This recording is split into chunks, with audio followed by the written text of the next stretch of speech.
Y 3. Los pulmones te pesan como una montaña y la tierra ya no te sostiene. La vida te ha llevado a un final donde estás solo, con todo, y todo está roto. Está roto donde es sagrado. Y está roto donde es humano, está roto donde es duro, y roto donde es seguro. Rota la distancia y rotas las alas, y aunque todavía no sea del todo oscuro, para cerrar los ojos, todo está roto. Está roto donde es tarde, y está roto donde es tiempo, rotos los instrumentos de la belleza y el arte. Podría ser cualquier cosa y este es tu triunfo, tu invencible derrota, en todos los átomos, en toda tu gloria. Este poema, llamado La rotura, pertenece a Ayer operaron a Dios, de Alberto Manzano, uno de los socios más antiguos de la Asociación Colegial de Escritores de Cataluña, para el que hacemos este vídeo en colaboración con Cedro, que nos lo sponsoriza. Y vamos a hablar del quinto poemario de Alberto Manzano. Hola, Alberto. Hola, David. Es un personaje fundamental, no solamente para la poesía española, sino también para todo lo que ha sido el tránsito de la canción, del rock and roll, de la traducción de la poesía norteamericana, de las biografías, todo un territorio desde su vinculación a la editorial Le Hyperion, donde has publicado este nuevo libro, editorial con la que tienes ya bastante, formas parte de su catálogo, y ahora es una editorial que está también en tránsito, que parece que va a cambiar de manos, si no ha cambiado ya. Ya ha cambiado. Ya ha cambiado. Pero tú has publicado este último poemario en una editorial que, junto con Visor, eran las editoriales míticas de la poesía desde la época de la transición. ¿Qué vinculación has tenido con Hyperion? Em, bueno, con Jesús Munarriz, el editor de Hyperion, que para mí era, como tú has mencionado muy bien, uno de los grandes activistas culturales a nivel poético, sobre todo en este país. Siempre he sentido que el trabajo que ha hecho Munarriz en Hyperion ha sido una trascendencia que no tiene parangón, creo que en ninguna otra editorial que haya publicado un excelente catálogo de poesía en este país, mucho más enfocada a la poesía de nuestro país que Visor, que se ha diversificado muchísimo, tratando de atraer el interés del público español hacia poetas, grandes poetas, evidentemente, porque también es muy manifiesta la calidad de su catálogo, pero poetas sobre todo del ámbito beat, bohemio, norteamericano. Pero para mí Munarriz ha hecho un trabajo mucho más profundo en cuanto a la defensa de la gran poesía que hay en este país. Yo he trabajado con él en numerosas publicaciones por mi interés en lo que yo considero que son grandes poetas del rock y del blues y del jazz y del soul. Hemos hecho un par de antologías poéticas en estos ámbitos del rock, del blues, del jazz y del soul, pero no solo en ese territorio, puesto que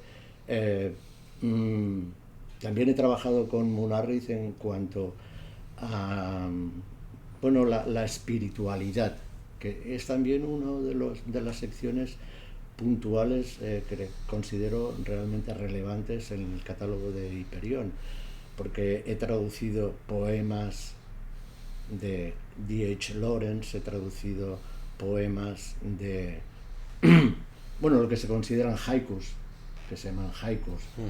He hecho una antología de las 4 estaciones de los grandes poetas del haiku, que son Basho, Buso, Nisa, Shiki, no recuerdo más. Ah, sí, y por supuesto el gran poeta místico del sufismo, que es la rama mística del Islam, Rumi.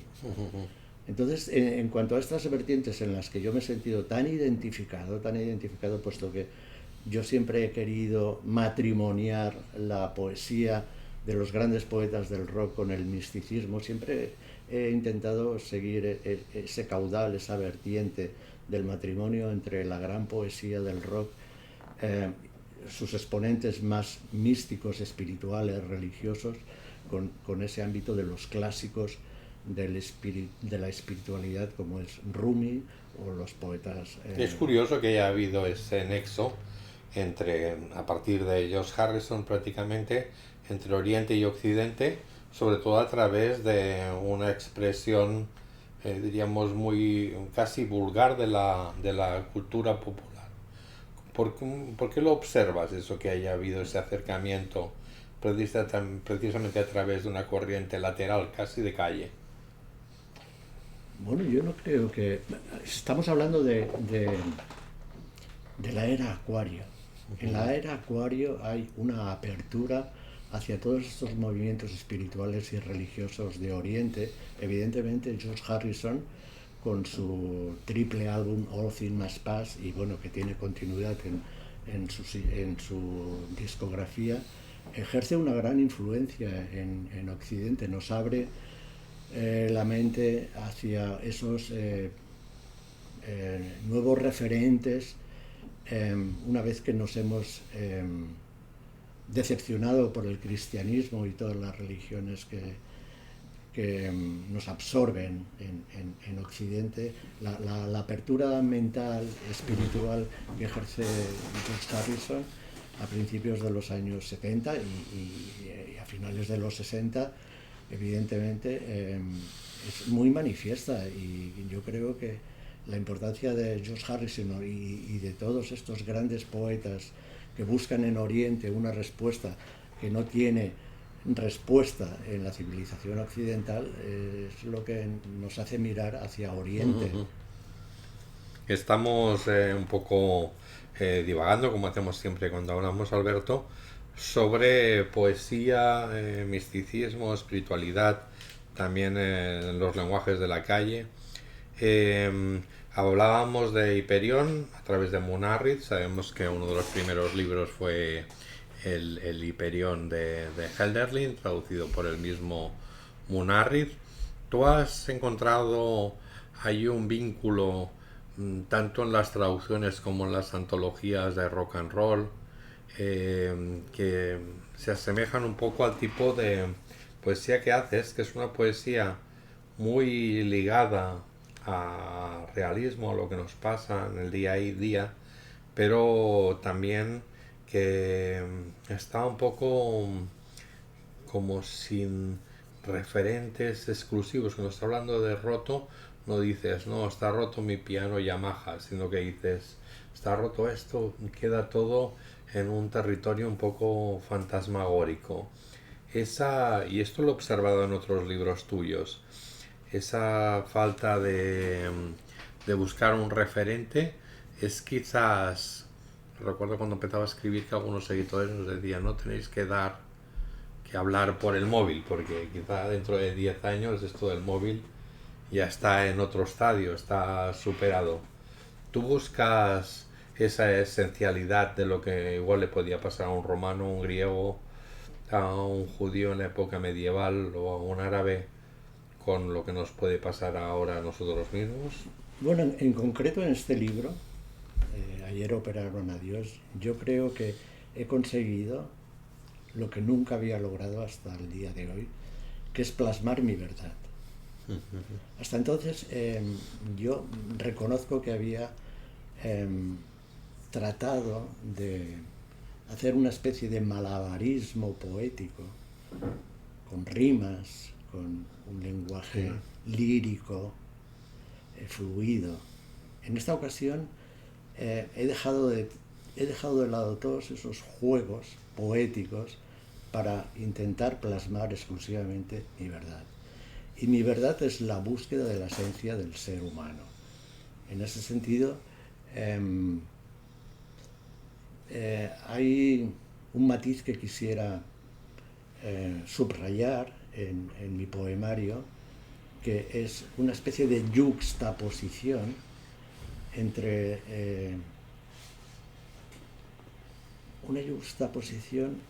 espiritualidad y sexualidad, que creo que crea una belleza lírica, poética, que es el pasaporte para todas las mentes. La belleza en sí misma, que he observado que puede generar esa yuxtaposición de espiritualidad y sexualidad, es la belleza que probablemente sea el gran pasaporte de nuestras mentes para trascender toda esta insustancialidad de nuestra sociedad actual. Hablas de insustancialidad. Abandonaste la ciudad, tú eras nacido en Barcelona en 1955, habías vivido siempre aquí, habías sido un representante de esto que hemos dicho, de no solo la traducción, sino eso que dice la translación de un espíritu determinado a través de esa gente que tocaban baterías y guitarras eléctricas. ¿Te has ido al campo como una necesidad de liberarte de los coches, del tránsito, de la locura esta cotidiana que nos envuelve a los urbanitas? Pues sí, algo así. No sé, yo creo que las ciudades, las grandes ciudades sobre todo actualmente, son una especie de nichos de muertos vivientes. O sea, las ciudades han perdido toda su identidad. Las ciudades se han convertido en una especie de atracción turística y todo está tan desnaturalizado. Los problemas de la contaminación, bueno, ya son inenarrables, ¿no? Que yo desde hace tiempo he sentido una energía que debía estar integrada en un ámbito más natural, rural, sintiendo que en la naturaleza yo podía encontrar una unidad espiritual.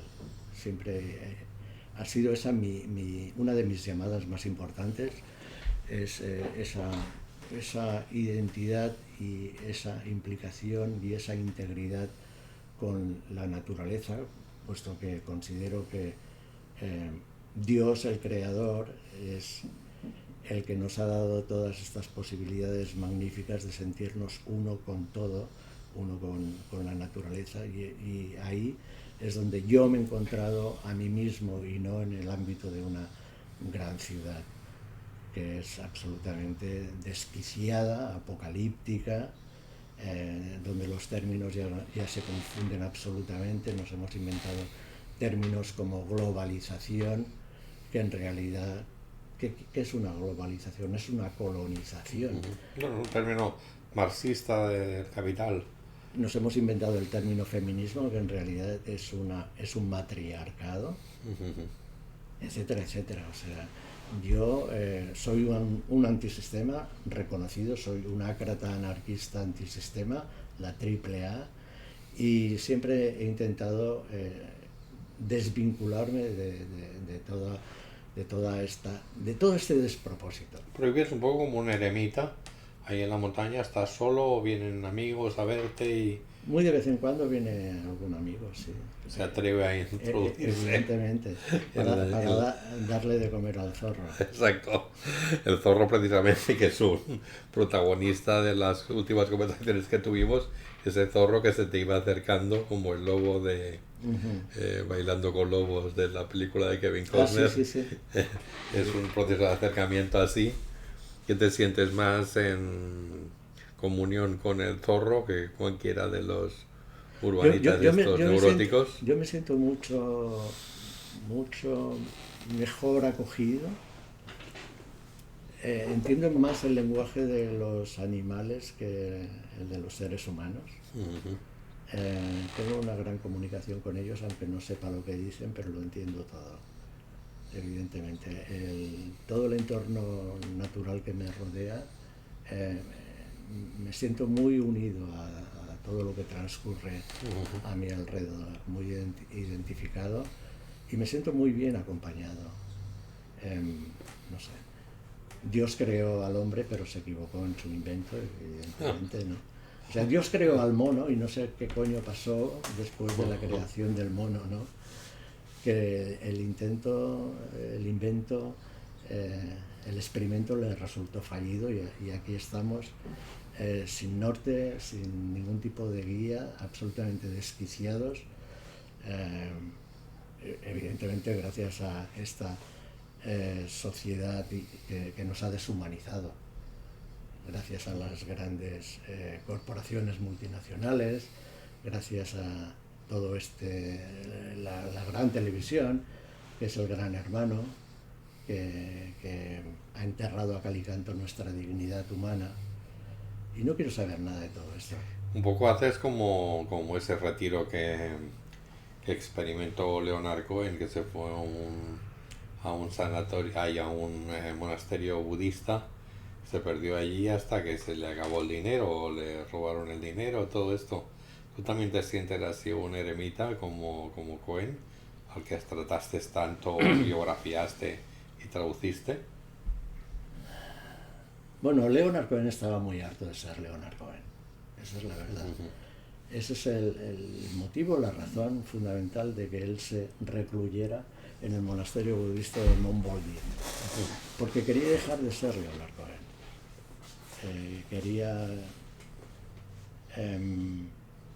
En el monasterio budista, Leonard encontró la paz que no había encontrado en toda su vida, forzado a hacer algo que él no quería. La depresión que siempre llevó a Cohen hasta límites insospechados, puesto que era un ser que periódicamente entraba en profundos estados depresivos, le llevó a interesarse por el budismo y el zen. En ese camino que fue muy gradual y muy lento de disolver su ego, de disolver quién era Leonard Cohen para encontrarse a sí mismo, para encontrar su esencia, su maestro Roshi le hizo monje y le dio el nombre de Jikan, que es el silencio que está entre todas las cosas. Y Leonard llegó a un punto en que finalmente había conseguido de considerarse Leonard Cohen. Para ser Jikan, que es el nombre que le dio su maestro Roshi, el silencio que está en el centro de todas las cosas, y Eliezer, que es su nombre hebreo, el equivalente de Leonard en hebreo es Eliezer, que significa Dios es mi ayuda. El camino de Leonard Cohen no tiene nada que ver con el mío. Leonard Cohen era un hombre que estaba absolutamente desquiciado por las presiones a las que se había visto implicado para intentar cumplir su misión mesiánica, que era salvar al mundo. Y cambió todo eso para salvarse a sí mismo. Yo no tengo nada que ver con eso, yo no tengo ninguna misión mesiánica, yo no soy un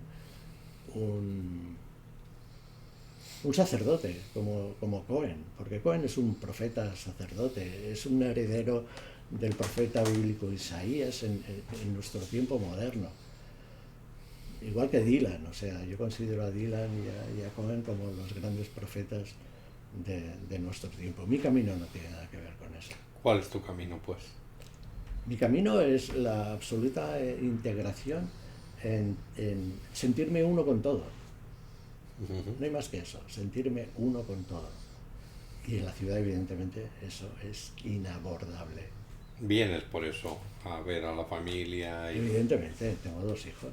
Vengo a ver a mi familia. ¿Tus padres? No. No, ya no están aquí. Tú eres de aquí, cerca de la zona del Champla Alto. No, ahora se llama San Martí, yo entonces Sí, lo conocí como la Verneda. claro. Ahora todos esos nombres están como disueltos. Es que hay 9 barrios que están dentro, que no están dentro de 9 barrios, y hay zonas de San Andreu que están dentro de 9 barrios. Cosas de estas un poco extrañas. Hablemos de Ayer operaron a Dios. Estos poemas, ¿sabes que podemos esta distinción entre lo que es ir recogiendo los poemas o bien un poemario que tenga una unidad? ¿Cómo se lo explicarías a alguien que no lo ha leído para que lo comprase o para que lo sacase de la biblioteca o lo que fuera? Ayer operaron a Dios. Bueno, para mí,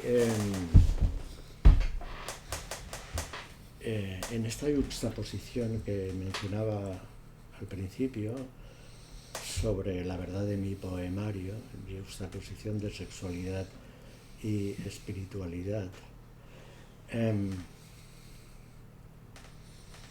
el que Dios es un personaje en este teatro de la vida que parece haber sido derrocado y que ha abandonado el escenario. Dios es un personaje, a veces crees y a veces no crees.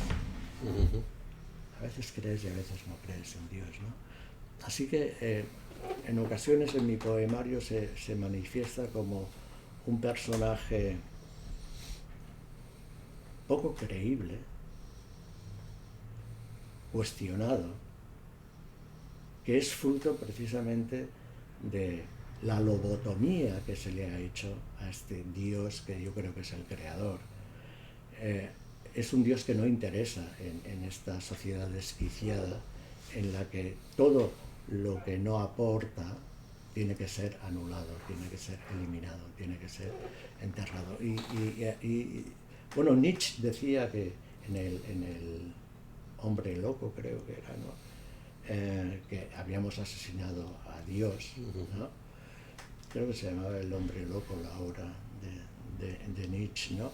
La Gaia Ciencia. Que estábamos presenciando la putrefacción de la divinidad, ¿no? Pero tú hablas de un Dios más próximo a la naturaleza, como es el de las culturas ancestrales, y no un Dios a imagen y semejanza del hombre, como puede ser en las religiones judeocristianas, incluso en la maometana. Yo hablo del Dios creador, del universo. O sea, Dios es la energía que nos ha creado, que ha hecho que estemos aquí y todo lo que nos rodea. Dios es ese creador que no tiene nada que ver con las religiones, con ninguna de las religiones. Todas las religiones han inventado a sus dioses, ya sean monoteístas, pero no es el Dios al que yo me refiero. En este tema de mi poemario, yo quisiera invocar a ese Dios que somos nosotros mismos. O sea, Dios y tú y yo y cada uno de nosotros somos una misma entidad. Aquí escribes, por ejemplo, en un poema que se titula Rebajas en el interior: todo el mundo está muerto en el hotel de Dios, pero afuera está oscuro y hace frío. El suelo está podrido y no se puede andar, y no hay nadie gritando socorro y nadie cantando victoria, porque nadie tiene corazón donde clavar el puñal, solo un saco de pus. Es muy radical, esto es casi nihilismo, no obstante. Entonces se contrapone un poco a esa visión. Bueno, es lo que te decía antes, David. O sea, a veces creemos y otras veces no creemos en este Dios, por un lado, que nos han impuesto, y ese otro Dios que se nos ha revelado, sí, ha sido revelado en nuestra búsqueda interior. O sea, yo cuando rezo estoy invocando a Dios, pero yo sé que Dios está en mi interior, que Dios y yo somos una misma entidad, que somos uno mismo. Ahora me comentabas antes de empezar que este año en Hydra se celebrarán los 90 años que hubiera cumplido Leonard Cohen si hubiera sobrevivido a esta vuelta que hizo a los escenarios. Has dicho que sois diametralmente diferentes, pero diríamos que tú has sido un poco el embajador de Cohen en nuestro país, de muchas cosas, incluso cuando hicieron el disco de Alexandra Living, que es un homenaje a Cavafis, a los dioses abandonan a Antonio, que es uno de los poemas, uno de los libros más célebres publicados por Hyperion, precisamente, el libro de Cavafis. Todas esas circunstancias que os acercaron y eso, ¿cómo te has sentido cuando lo has perdido? Un poco un cierto sentimiento de orfandad con alguien al que habías sentido tan próximo y que habías traducido para el lector español en una época en que la gente no sabía inglés.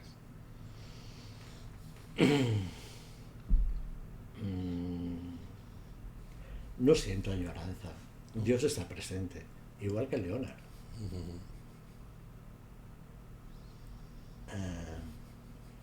Y Leonard se manifiesta también, siempre es la gran influencia que yo he plasmado en mi obra poética. Sí, un poco por eso te lo decía, sí. Leonard está presente en mi vida. Evidentemente, ya no os podéis subir a los columpios, pero sueño con él, me habla en mis sueños. No sé, Leonard está conmigo y... A ver, David, Leonard ha sido mi mentor, mi guía, mi maestro, ha sido la gran influencia. Leonard me ha enseñado lo que es la vida.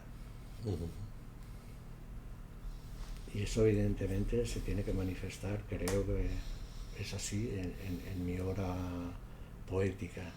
Nuestras vidas no han sido tan distintas, en el fondo. A pesar del episodio que tú mencionabas de su retiro en el monasterio budista de Mont Boldi, tenemos, no sé, nos gustan las mujeres, nos gusta el vino, nos gusta... Para olvidarlo, yo olvido. Gran tema. Está aquí. No se ha ido. Sigue presente. En la inmensidad de tu retiro, llegas a tener sueños donde convocas. Bueno, Leonard me habla, sí, de vez en cuando se manifiesta. ¿Llevas una vida ordenada en tu retiro, en tu masía? Soy un hombre muy rutinario, muy disciplinado, sí. Trabajo concienzudamente, no solo a nivel mental y espiritual, sino práctico en el ritual de la vida diaria, en cuanto a lo que significa tener un huerto. ¿Gallinitas y eso no? No, gallinitas no, porque... Pero con el zorro, malamente. ¿Quién las va a cuidar cuando tengo que ver a mis hijos? Claro. Sí. Quiere Pero mucho. sí, tengo una vida muy rutinaria, llena de rituales, eso sí, llena de rituales. Como por ejemplo. Encender velas, llevar incienso, hacer meditación, ser consciente de todos y cada uno de mis actos a lo largo del día, cuando estoy ejerciendo de amo de casa en cuanto a lo que son las labores domésticas, fregar platos, hacer la comida, ir a comprar, ir al huerto. Una vida rutinaria. Me acuesto muy temprano, me levanto muy pronto. ¿Qué horas? Entre las 9 y las 10 puedo acostarme, sí, me levanto a las 6 de la mañana. No ha salido el sol ahora todavía. No, me gusta ver las estrellas, la luna. Claro, allí lo puedes ver todo, ¿no? Bueno, allí no cabe ni una estrella más. Está testado. Hay un poema que me gusta mucho de este resumen tan sabio de los últimos años, que se titula Ar del Mundo, que dice: mientras tú te entretenías multiplicando paces y penes, andando sobre las aguas y muriendo en una cruz, incapaz de soportar la vida, finalmente las mujeres tomaron el poder. Claro que la guerra continúa, pero soy un hombre viejo, con viejas armas embotadas y no me quedan fuerzas para estarme quieto. Tengo demasiado trabajo en casa. Adiós, mis amigos Jesús y María, después de haber demostrado ser inhábiles para poner al diablo en su sitio. Las cosas han ido de mal en peor y demasiado de nada. Y he hecho muchos hombres desoigan la ley y nadie debería mirar. Pero tú, triste extraño, no permitas que nadie te vea llorar así, en este humeante valle de lágrimas. Deja que el viento de la ira avive la llama y cierra los ojos, porque nadie podrá separar a Dios de la zarza ardiendo.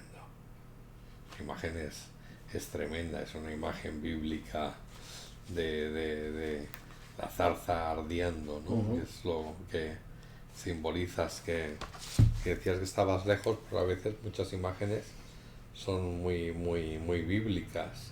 A veces que dices, estás leyendo un poeta africano, un poeta sufí o un poeta malgache, que hablan de este tipo de cosas, pero ahora concretamente ves claramente que es un poeta bíblico, como lo fue Cohen, y lo es sin duda Bob Dylan, al que también has traducido.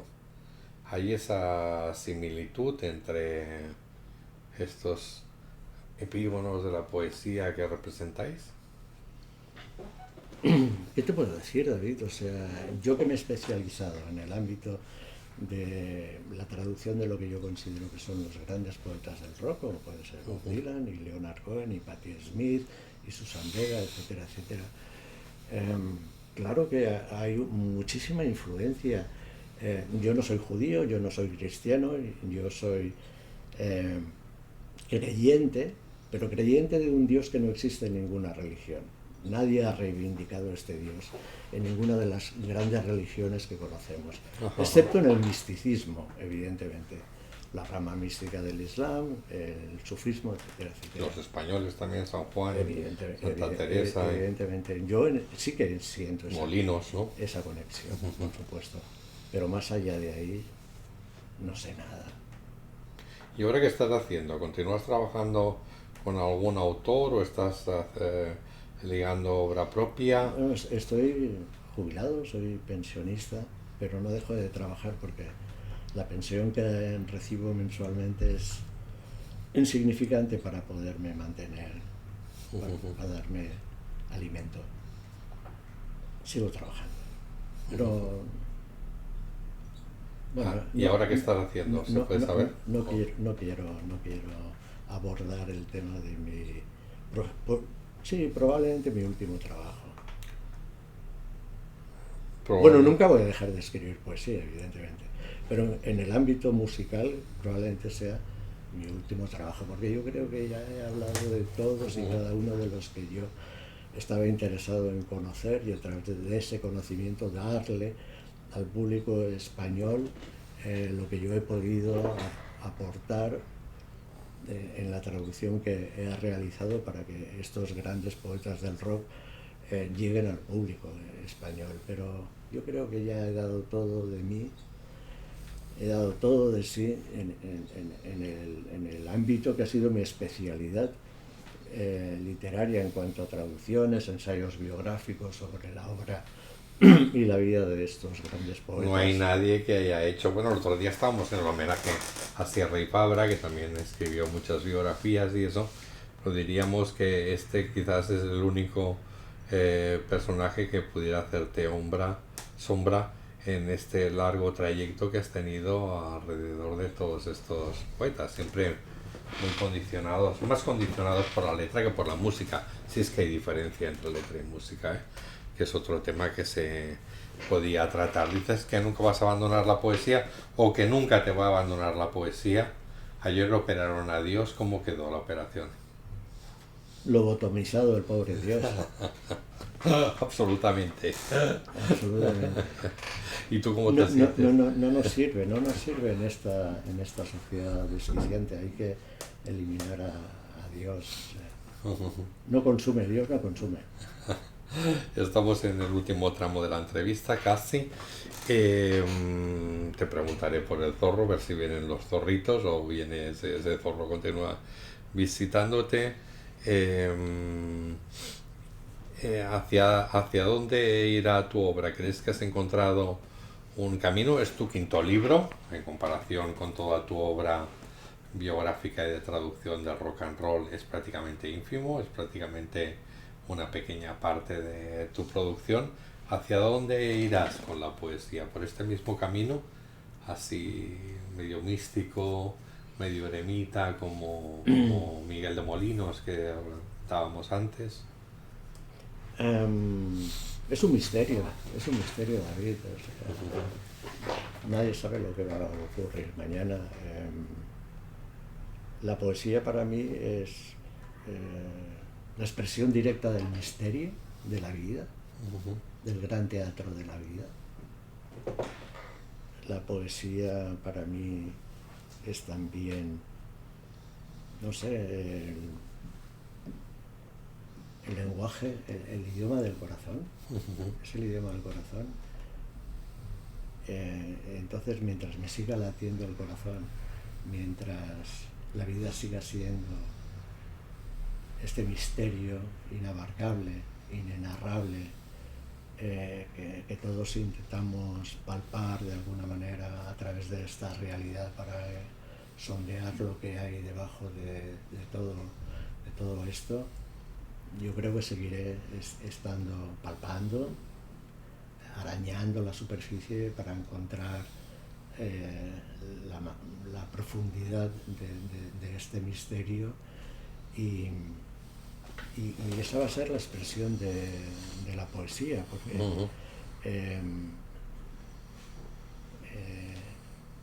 solo el corazón puede captar